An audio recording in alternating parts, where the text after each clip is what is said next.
more than you can use. Again, no advantage to consuming excess. As I said, all that's not used for building purposes is converted to carbohydrate.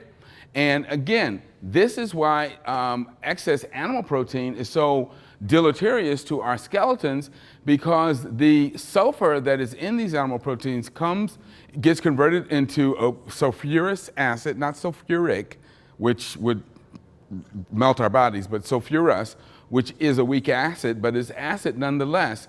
And our bodies have to buffer that acid. And so what our bodies will do is dissolve phosphate from our bones to buffer and neutralize that acid. But that means that the calcium that was in those bones ends up coming out in our urine. And that's another reason why high protein diets are associated with an elevated risk for kidney stones. And plant proteins are always buffered by phosphate, and so they don't cause the same level of acidification. And as a result, women who are on plant-based diets have higher bone mineral density both before and after menopause than women who eat meat. So major determinants of protein utilization. Number one, making sure you just get enough protein. The recommendations are 0.5 gram to 0.8 grams per kilogram per day. That is enough plus a margin of safety. Okay, you take it in more than that, you're not utilizing it, it's coming out in the pee and toilet. Adequate energy. Now that's really, really key, because if you're not taking in enough energy, instead of utilizing the protein for building tissue, your body is going to burn it for energy. Okay? And the way I want you to think of this is, let's say you're trying to build a cabin out in, Alaska, where it gets very cold during the winter. And, you're trying to complete a room on that cabin. But turns out you didn't get enough wood to complete the room and fire your wood-burning stove. So what are you going to do? Are you going to use the little bit of wood you have to try and complete that room and freeze to death? Or are you going to keep the fire going so you'll stay alive? You use it for energy to keep yourself alive. Same thing with our bodies. You obviously have to have an adequate intake of essential amino acids, which is not hard to do. And as Michael pointed out in the video, protein complementing is absolutely not necessary. And it turns out that maintaining regular exercise helps your body utilize its proteins more efficiently. And it says, down to the bottom, most Americans, including vegetarians and vegans, get 1.5 to 2 times as much protein as they need on a daily basis. So, questions. If I'm working out, do I need extra protein? The general answer is no. Why? Well, let's say you start to work out. You decide, you know what, I'm tired of sitting on the couch and being a couch potato and looking like the couch. I'm going to go and start working out. Do you need to take in extra protein? Huh? You take in extra calories. You need extra energy. But why don't you? But you're trying to build muscle, so why don't you need extra protein? Remember what I said. At baseline, you're already getting about twice as much protein as you can use anyway. So you already have that extra, whatever extra you're going to need, you already have that built in. And yes, what you will need is the extra energy more than extra protein, yes. And just increasing the energy intake, you're right, that's going to give you additional protein as well. So that's not something you have to worry about. All of these protein drinks are a complete waste. And the other important point for people who are plant-based, most of those protein drinks are dairy-based. They're either whey or casein. So stay away from them. If you feel like, let's say you start training for a marathon, but you also want to get leaner, so you're really restricting your calories and you want to try and, sort of up your protein game, use pea powder or soy powder based protein drinks if you must use a protein drink. Okay, yes sir. So the question was, if you're running a marathon, do you need extra protein or do you need extra energy in the form of coconut oil? If you're running a marathon and you're doing that kind of really heavy, intensive exercise, you do need to take in more fat, because what you need is more energy, and essentially you won't be able to eat enough like roughage and so forth to get that amount of energy. So by upping the amount of fat in your diet, you can get the extra energy you need, and that will spare the protein to be used as protein. What type of protein is better for us, animal or plant protein? Plant. Okay, is there anybody that says animal? Okay, good. I didn't want to have to flunk you. Are protein needs increased in patients with medical illnesses or trauma, like somebody who's been in a car accident? Yes. Yes. Because when you're sick, your body becomes much less efficient at utilizing the protein. So protein needs in those specialized circumstances, or if you're involved like a motor vehicle accident where you get a crush injury, yeah, you do need more protein because you have a lot of replacement. Yes, ma'am. For something like a concussion, you really wouldn't need more than you're already taking in because you've got that safety margin. I'm talking about somebody who is, say, involved in a motor vehicle accident and has like a crush injury, or someone who has like a major sepsis where they've got a lot of tissue damage and inflammation. So what do you do? Yes. The question is, what do you do if you have a trauma patient who comes in who also has kidney disease?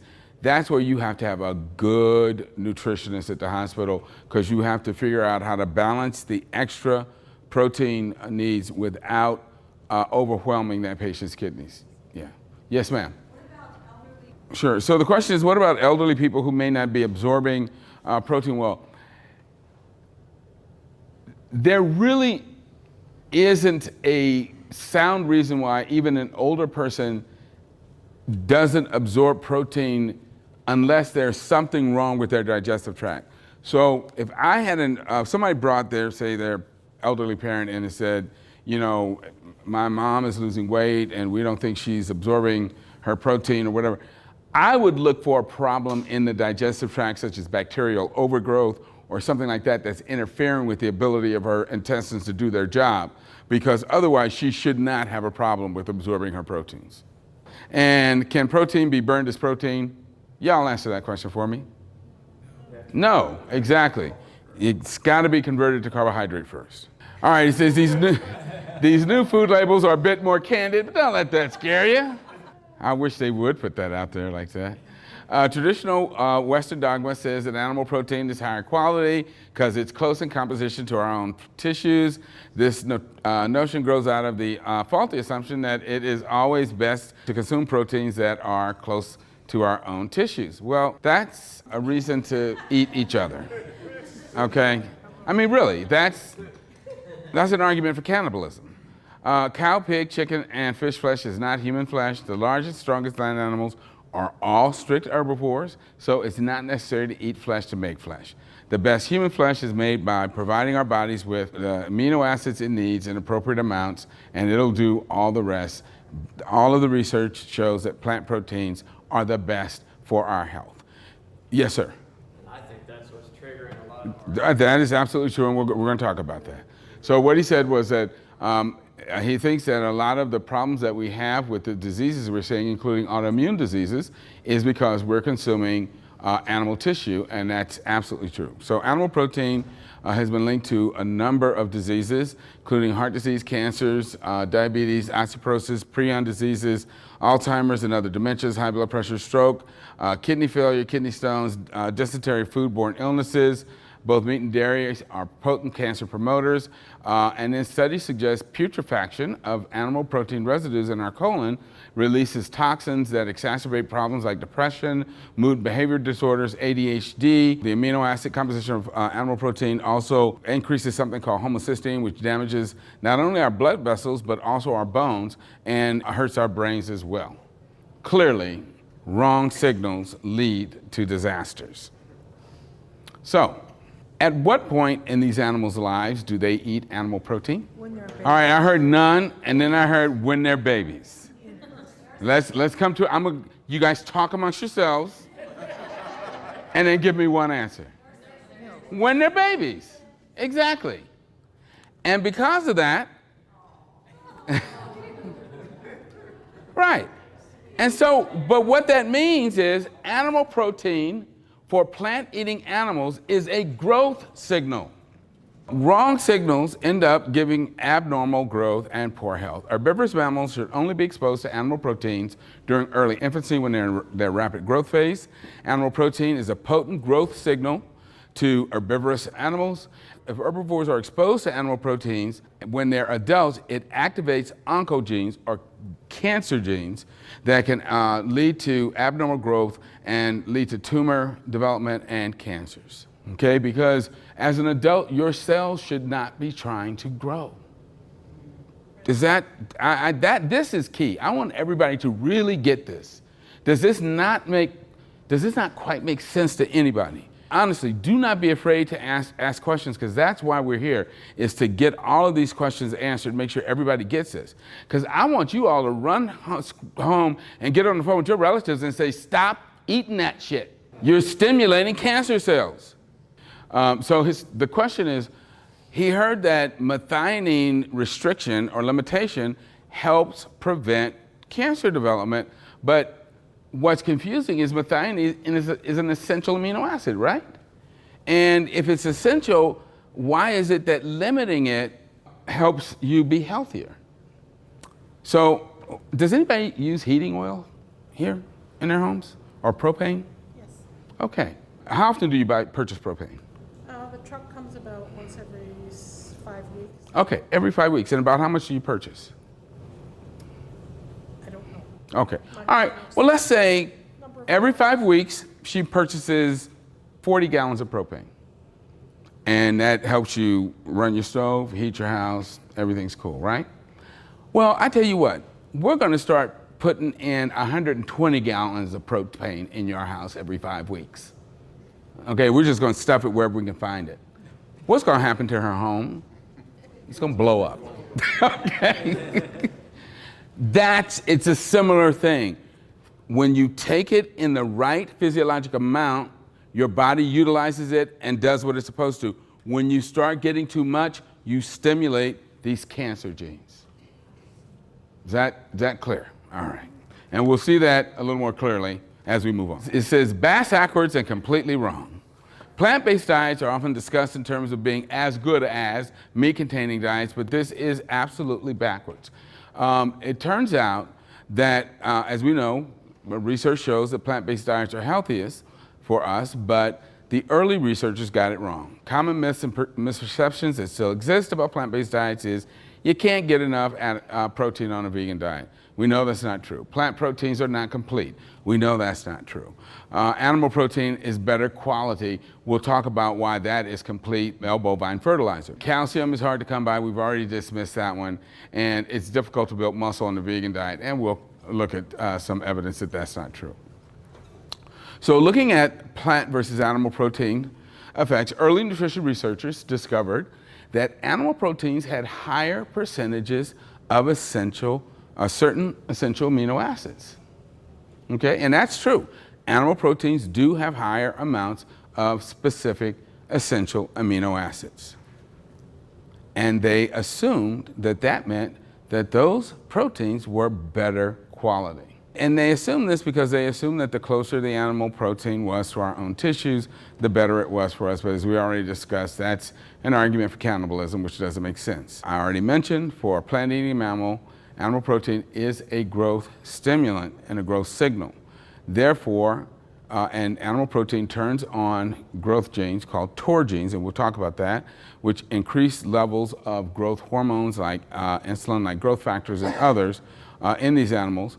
And getting back to the point that you made a minute ago, we know that mammal tissue such as beef and pork and lamb tend to cause more heart disease and more cancer slightly more than poultry or fish or shellfish.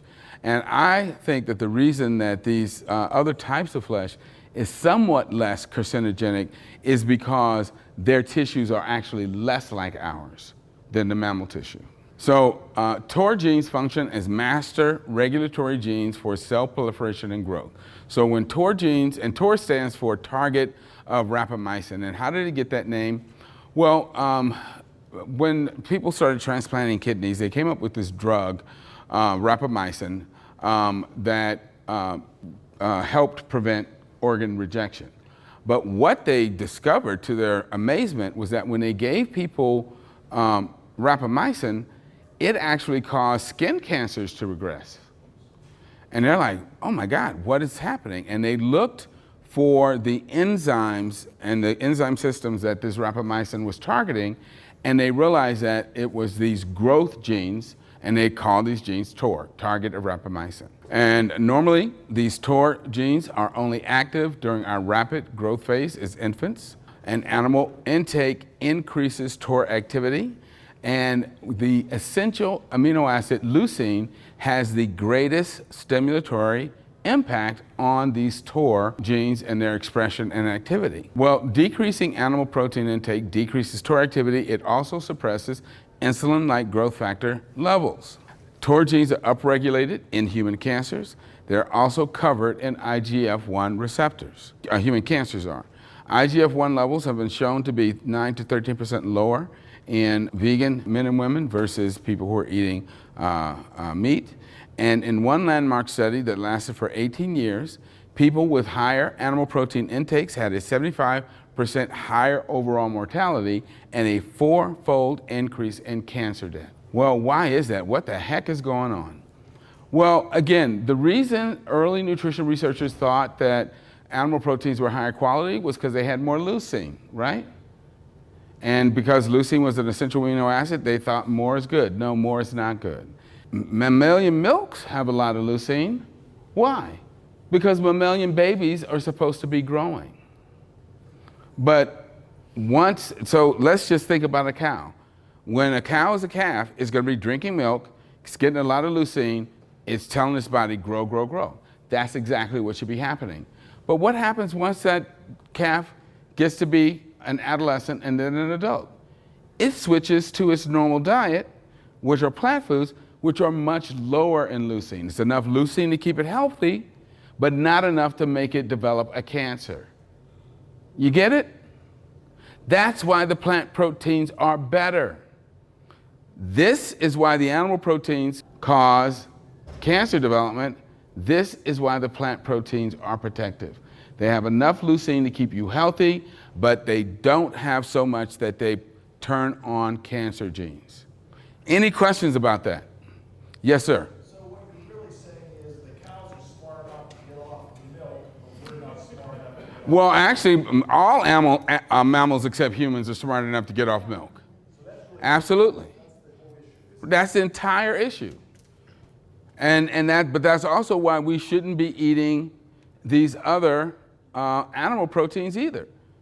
Eggs, fish, and meat. Same problem, too much leucine. Yes, I saw. I was just going to, very simple question, what does the word upregulated mean? Oh, what does the word upregulated mean? It means turned on. So, yeah. Yes, sir, Rich. Getting back, when you mentioned nitrogen gas, is that liquefied or whatever, is that the same stuff they use in the space shuttle? Oh, no. What they use in the space shuttle is liquid hydrogen.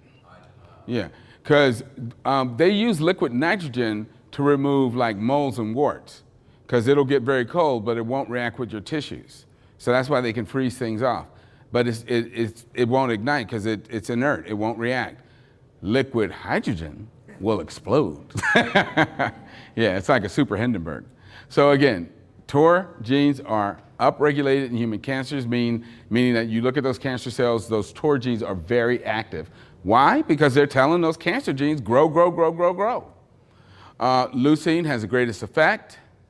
Animal protein increases both TOR expression, meaning it turns on these TOR genes, and it also increases the level of insulin-like growth factor, which is a hormone that also stimulates cell growth. So you see, you got a multi-hit phenomenon going on. You got the genes themselves being turned on, and you've got growth hormones that are being secreted that also increases growth activity. Yes, sir. So I had a question. You mentioned soy protein earlier as an alternative for. Okay, so the question the gentleman asked, he said that I had mentioned that you could use soy protein if you wanted to use a protein drink, but that he had heard that soy protein could increase IGF-1 levels as well. And it's interesting because soy protein is one of the few plant proteins that kind of closely mimics the composition of animal proteins. So you should be judicious in its use, yes. What about pea protein? Pea protein is very different. Pea protein is kind of typical plant protein. It's got much lower levels of leucine, all right? Animal proteins also have a much higher content of methionine, which also promotes cancer development. And the other thing methionine does is it ages your mitochondria. It causes a lot of intracellular oxidation and ages your mitochondria, and as your mitochondria wear out, so do you. Animal protein accelerates kidney damage, increases heart disease, diabetes, peripheral vascular disease, inflammation, bone loss, and so on and so forth. Got a question real quick? Yes, ma'am, your question. Extracting pea protein, Okay, so the question is that she's heard that sometimes in the processing of pea protein, they use a gas called hexane, which can be toxic. What I can say generally is that I'm not really well versed in that issue, but that if you decide to use one of these products, it is really important to see where it's sourced and how it's produced. would that be more true with isolates? Like, Yeah, clearly, yeah, because isolates by definition are more processed. And again, for almost everyone, you don't need it anyway, so it's best just to stay away from it.